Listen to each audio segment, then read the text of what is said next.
Welcome to Dark Knight Films Reviews and a special action movie night ranking video. Tonight, I will be ranking the top 10 Clint Eastwood action films. Now, I've already done a top 10 Western films. If you have not seen that video, please check that out in the link above. But this one will be his films in which he is doing more action films. These could be military, they can be detective stories, they can be slasher films even. Did Clint Eastwood do a slasher film? Well, we'll find out on this list, won't we? Now, I have limited my rankings for Dirty Harry films because I don't want it to be oversaturated and have, 5 slots on the list are, all Dirty Harry films. So instead of just jumbling, all 5 films into one thing, that's not fair to the individual films. So I'm giving 2 Dirty Harry films slots on this list. So without further ado, let's begin the list.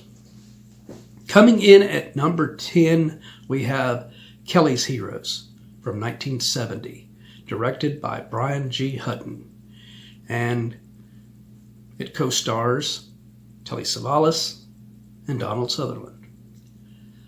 Now, the reason this one is so low on my list of action films, and it is a good film, and it has some really great moments with Telly Savalas' character and Clint Eastwood's character working off of each other, but you also have those moments that are a bit too goofy for me in this film with Donald Sutherland's character and Don Rickles' character in this film. And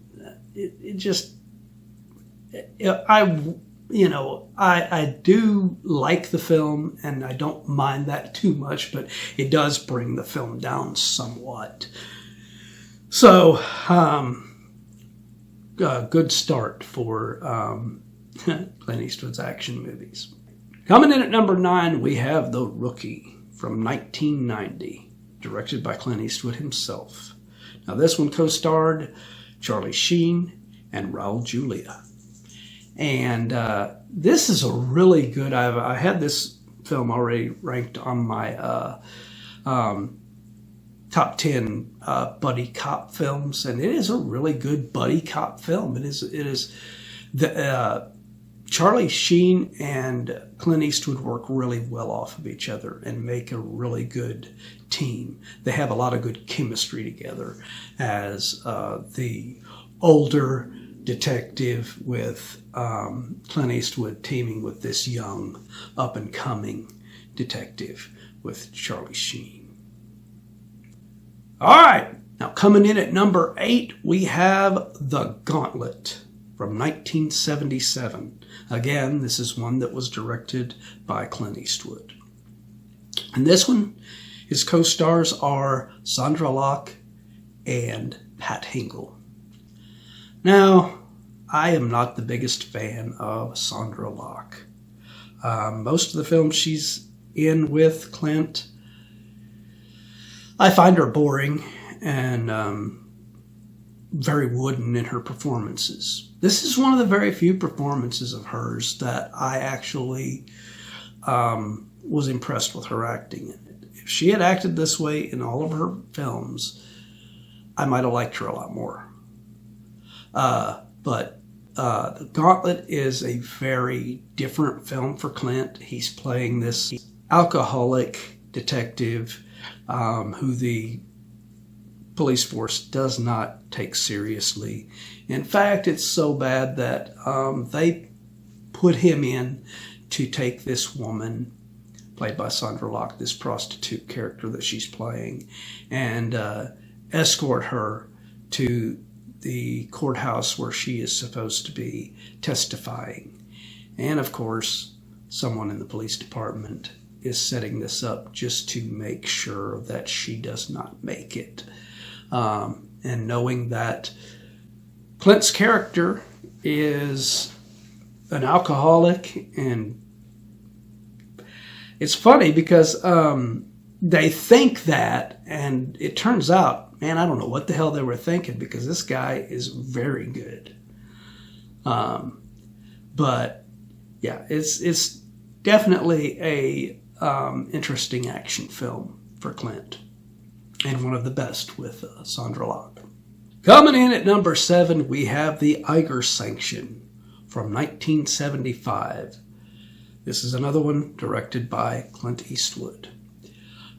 This one co-starred George Kennedy and Vanetta McGee. You could look at this film as possibly the inspiration behind Sylvester Stallone's film Cliffhanger, because this thing has a lot of climbing stuff, and Clint's character is in sort of action sequence stuff, almost similar to Cliffhanger. The only difference is he is like this art critic and collector who has a secret life as he works as a assassin secretly. And he's brought in for another job to kill someone for the agency.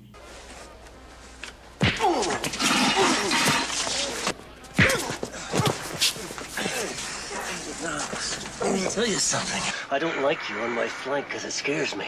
I don't like being scared. If you ever come near me again, I'm going to kill you. Understand? It just has some really great performances in it. You got George Kennedy is really fun here as Clint's friend. I'm glad to see you. How the hell have you been? Boy, are we going to drink a lot of beer. Where do you see the goddamn place? How the hell are you? Jesus Christ, John, don't you ever say anything? Well, I'm waiting for your mouth to get tired. So I'm gonna move And Vanetta McGee is just absolutely gorgeous in her role as well. I'm serious. That's really my name. Jemima Brown. My mother was hooked on being ethnic. Or else turned on by a pancake. And there's many other parts in this one that are really, really interesting. It's just, and those mountain climbing scenes are, fuck, man, they are tense. So if you are afraid of heights and that kind of shit scares the hell out of you, this film might not be for you. Coming in at number 6, we have Sudden Impact, released in 1983. Again, directed by Clint Eastwood. This one co-stars, again, Sandra Locke and Pat Hingle. And as much as I don't really care for her performance in this, she's not as bad as she was in other ones, but she's not as good as she was in The Gauntlet. But the reason I put this one higher than The Gauntlet is Dirty Harry is pretty badass in this film. This is one of the better Dirty Harry films. Stylistically, the character elements of it. He gets some of his most famous lines in this film. Listen, punk. To me, you're nothing but dog shit. You understand? A lot of things can happen to dog shit. It can be scraped up with a shovel off the ground. It can dry up and blow away in the wind, or it can be stepped on and squashed. Go ahead. Make my day. So, that's why this one is this high on the list.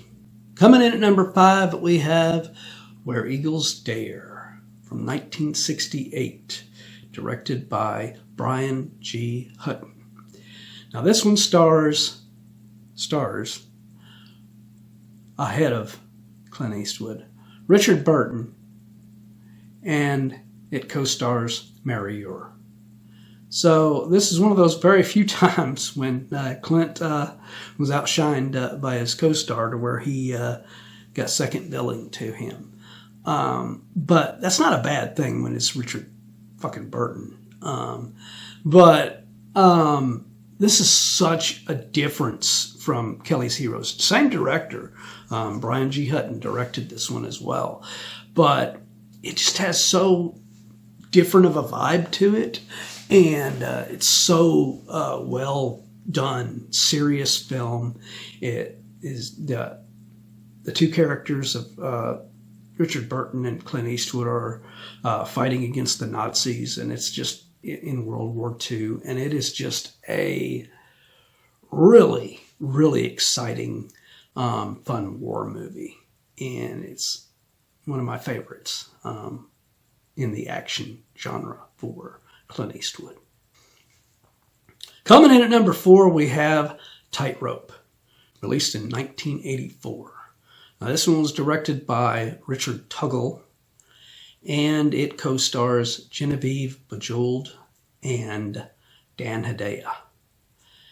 It also has a first appearance as an actress in a major role in one of Clint's films by Allison Eastwood. And she's really good in this. She plays one of 2 daughters to his detective character. And this is a very unique film just because it is almost like a slasher film with Clint Eastwood's detective trying to pursue him. And this detective character is not like Dirty Harry. So it's not like Dirty Harry versus a slasher. His character is very flawed, and he has he has the family element with these 2 kids, but his family life is not all rosy and everything because he is divorced from his wife and they have a strained relationship. But the fact that he is raising 2 girls by himself makes him a very interesting character in the scenes when he's coming home, and the way he treats the 2 little girls is great performances. What's a hard-on, Daddy? I heard Amanda say it, and she won't tell me what it means. I bet that's her right now. And she wants to see you again. And you can have a hard-on anytime you want. Dan Hedaya plays his partner in this, and he's really good in here. It's unique to get to see him playing this good guy, And ironically, another role in this, the main villain, the slasher killer of this film, was played by Marco St. John, who would end up going 1 year after this and playing the sheriff in Friday the 13th, Part 5, A New Beginning. Coming in at number 3, we have the Deadpool, released in 1988, directed by Buddy Van Horn. Now this one co-stars Liam Neeson and Patricia Clarkson. And, wow. This is definitely my favorite of all of the Dirty Harry movies.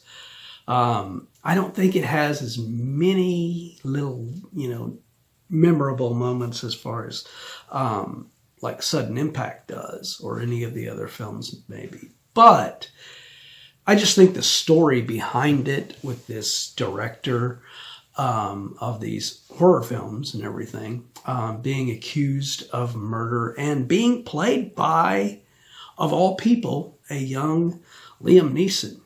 And then one of his actors in one of his films that he's shooting, this egomaniac actor that he's working with, is played by a very young Jim Carrey. And this film just has such great performances in it. It has such an interesting story. And I just love this film. So this is my favorite of all of the Dirty Harry films. Coming in at number 2, we have Heartbreak Ridge from 1986, directed by Clint Eastwood. This one co-stars Marsha Mason and Everett McGill. This one also has an appearance by Mario Van Peebles in it, and he makes a memorable role in this, playing one of these soldiers that's under Clint Eastwood's gunnery sergeant Highway. And this character, my God, I have seen Drill Instructor lists and everything, and they don't even put this character on there, and I think that is a travesty. I've seen one on Watch Mojo where they ranked the top drill instructors, drill sergeants, whatever, and they had Major Payne on that list, but they did not have Gunnery Sergeant Highway, and that is a travesty. Webster, if Powers ever comes to a sudden halt, your face is going to go halfway up his ass. Because this film, my God, this is a great film. Well directed by Clint Eastwood. The character of Highway is such a kick-ass, great character. I can't say enough good about this one. This one is awesome. And hence the reason why it makes my number 2. It is only overshadowed by one other Clint Eastwood action film. So number 1 is In the Line of Fire from 1993. Directed by Wolfgang Peterson. This one co-stars John Malkovich and Rene Russo. And even though Clint is older in this one, he is still such a badass character in here, playing this old Secret Service agent character who really holds it against himself that because he was supposed to have been a Secret Service agent when Kennedy was assassinated. And ever since then, he has had nightmares about that, and he has held it against himself that he wasn't able to save Kennedy. And when this new threat comes in for the president that he's working for now, with John Malkovich coming in here, and the taunting that Malkovich does to him, because he knows that back history. He knows that Clint Eastwood's character here has failed once before. What irony. You being intimately involved with the assassinations of 2 presidents. Great, and the love interest is Rene Russo, and they have really great chemistry in here. I love the sequence in which they finally get funky in bed, and they get a call that they have to come back in, and I love Clint Eastwood's response to that. Damn. I gotta put all that shit back on. God damn it. But great film. This is the coup de grace of Clint Eastwood action films to me. Anyway, what do you guys think of my list of the top 10 Clint Eastwood action films? Do you agree with my rankings? Do you disagree? Let me know in those comments down below. And there are 10 more films that Clint Eastwood has done that were kind of considered comedies. If you would like to see me do another top 10 list of the top 10 comedies by Clint Eastwood, or even a top, ranking the 5 Dirty Harry films. If you'd like to see me rank those 5 films in a separate video, let me know. All right, so hope you've enjoyed this special action movie night ranking video. And if you have, don't forget to like, share, and subscribe. And don't forget to click that bell icon so you can be notified about future videos just like this one. And while you're by the subscribe button, click that join button and become a Dark Knight fan. Anyway, won't have a versus night tomorrow, of course, because this is a ranking week. So I will have another ranking video tomorrow. And I can't tell you what it is, but it might have a little bit to do with hypnosis. Anyway, hope to see you then. Thanks for watching.